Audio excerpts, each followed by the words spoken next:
Are you focusing on what you can't do anymore, or what you still can do?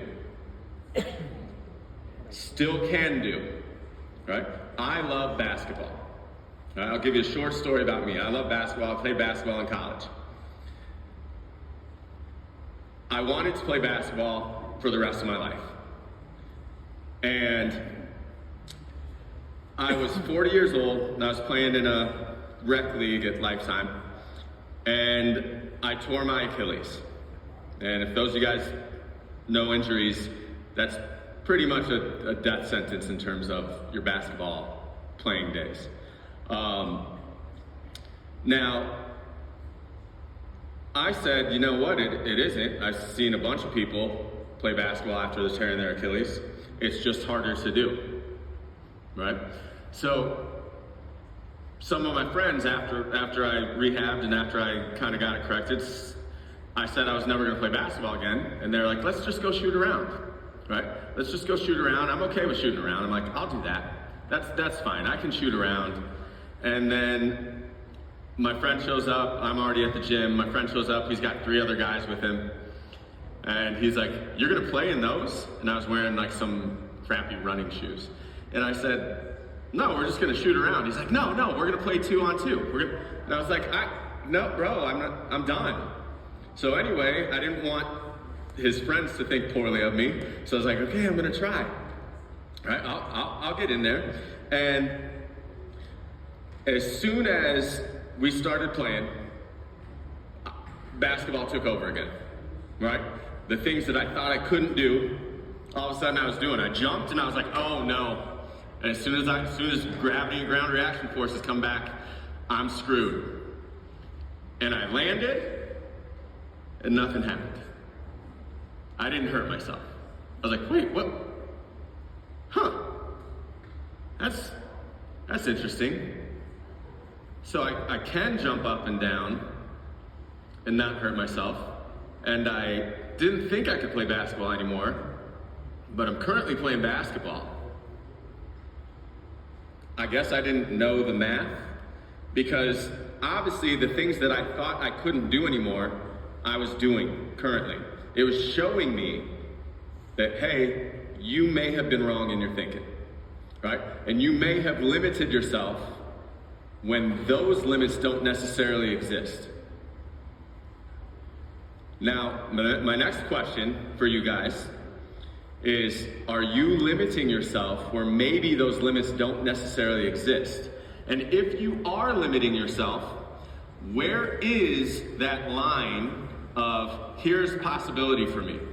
I wasn't here for one of the other speakers, but I had heard the story of people were saying he couldn't do this and he couldn't do that, and he's like, well, I'm going to. Right? Where is that for you right now? Right? Where is that to where this is what you thought you couldn't do anymore? Right? Where are you in terms of being able to do that? Right? For me, it was basketball. I don't want to play in a 5-on-5 full court game because I'm going to get too competitive and I'm going to increase my risk of doing something stupid. Right? But I thought my limit was shooting baskets. But in reality, my limit was over here somewhere, and I still don't think I'm to my limit, right? All of a sudden, my limit was actually not there, it was over here. It was playing basketball, somewhat competitively, and actually doing things I did not believe I could do. But my body and the earth decided other things were gonna happen, right? So where is your limit right now? Rivka, I feel like you want to say something.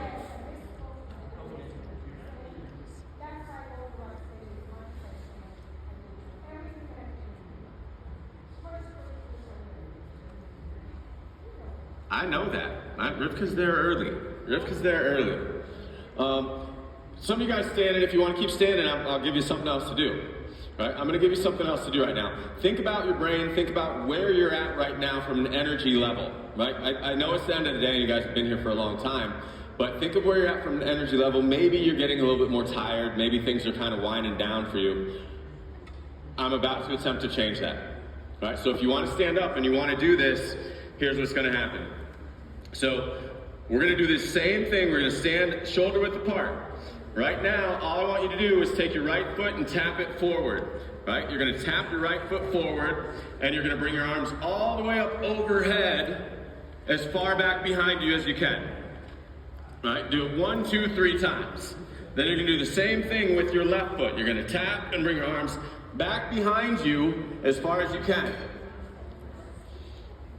All right? Then we're going to stand with our feet together. We're going to crouch down. We're going to reach in front of us. And then we're going to move our feet apart, open up as far as we can. Crouch down, get small, open up, get big. Crouch down, get small, open up, get big. Maybe you do one more. Who all in here can breathe? I can't. All right, here's what we're gonna do. I'm not gonna do this because my mic is probably gonna get very loud. But what I want you to do is we're gonna punch your breath out. Right? And so what I want you to do is you're gonna take a big breath in through your nose and then punch your breath out through your mouth. So I'll do one. It's gonna be like this. Right? You're gonna do that 10 times. It's punch, punch. You go. All right, I'm giving you about 10 seconds to do it. Don't you do me.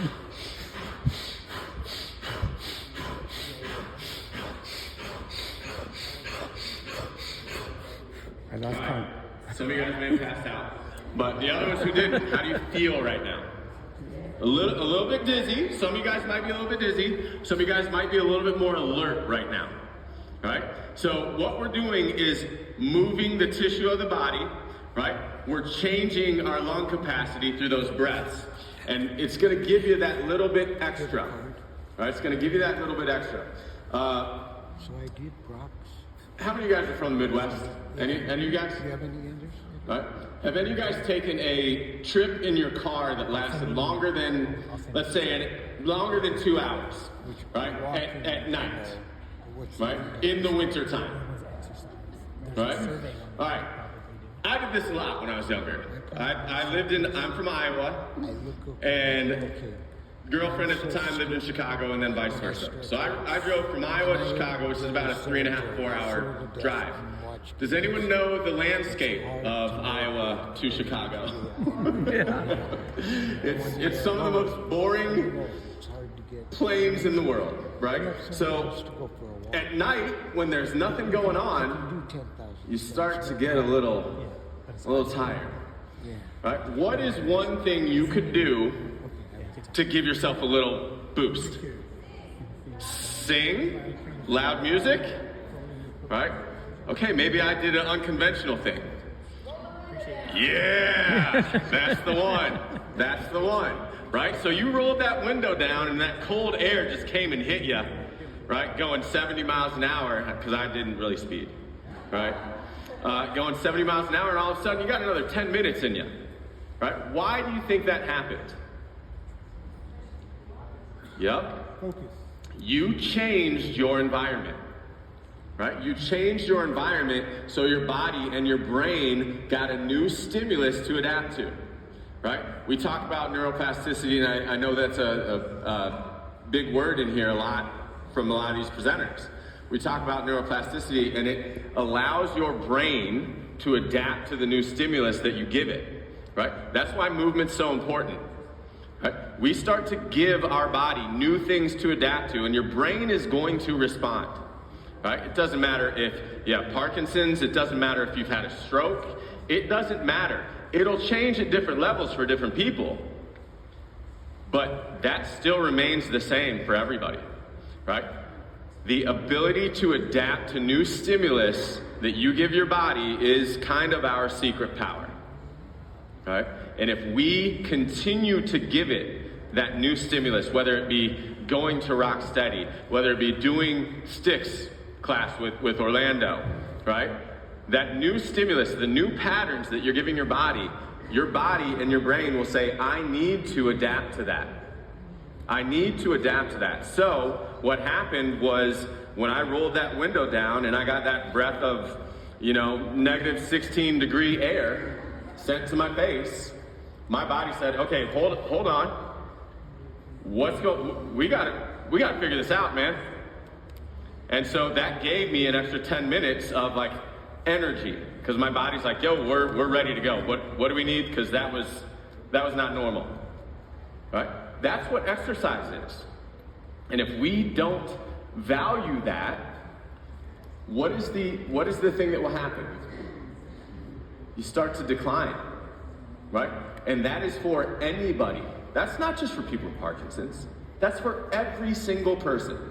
If we don't value movement, we don't get to stay the same, right? It goes for everybody. If we don't walk, right? If we don't play, if we don't exercise, we do not get to stay the same. There's your body, and I don't know if a lot of you guys have heard this term, but homeostasis, right? Your body is trying to continue to be in homeostasis. Does it ever get there and stop? Well, there's one way it stops, but then you're no longer in homeostasis, right?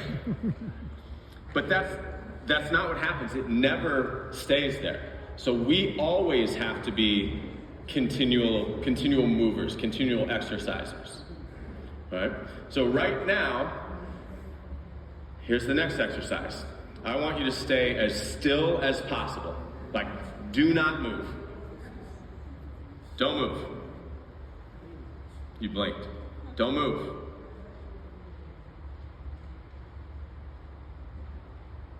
You're still moving.